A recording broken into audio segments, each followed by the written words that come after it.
কথা হচ্ছে আমরা যে পেপার নিয়ে এদেশে কাজ করতেছি এটাকে আসলে পেপার বলে?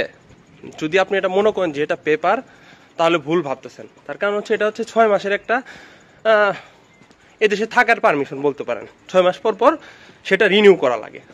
তো এটাকে অনেকে পেপার মনে করেন এবং এটাকে অনেকেই গর্বের সাথে ফেসবুকে আপলোড করেন, তারপর বিভিন্ন জায়গায় আপলোড করেন। তো আপনাদের উদ্দেশ্যে আসলেই কিছু বলার নাই ভাই। মানে কি বলবো, মানে আপনারা যে নিজেদের ইজ্জত নিজেরা মারতেছেন, এটা আসলে নিজেরা টের পাইতেছেন না। তো 6 মাসের পেপারটাকে ফেসবুকে আপনারা আপলোড করে নিজেদেরকে অনেক হেডামালা মনে করতেছেন।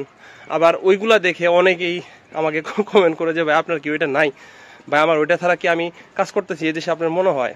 অনেকের একটা ভুল বিভ্রান্তি আছে যে ইতালিয়ান রেস্টুরেন্টে কাজ করতে পেপার লাগে, কিন্তু ক্ষেতের কাজ করতে পেপার লাগে না। এটা মানে কি বলবো, এটা এক ধরনের মানে কি বলবো, যারা এসব সম্পর্কে জানেন না তারা এই ধরনের প্রশ্ন করা যৌক্তিক। কিন্তু কিছু কিছু মানুষ আছে যারা ইতালিতে থাকে এবং ইউরোপে আসছে, তারা এই ধরনের প্রশ্ন করে যে ভাই ক্ষেতের কাজ যে করছেন ওই কাজে আমাকে ঢুকাই দেন, আমার তো পেপার নাই। তো অনেকে মনে করে কি আমি আসলেই ইলিগেলি ক্ষেতের কাজ করছি। সত্য বলতে আসলে ইলিগেলি বর্তমানে কেউ কাউকে কাজে নিবে না, এটা একদম মানে কি বলবো চিরন্তন সত্য। তার কারণ হচ্ছে আপনাকে কাজে নিয়ে কে জরিমানা খাবে ভাই?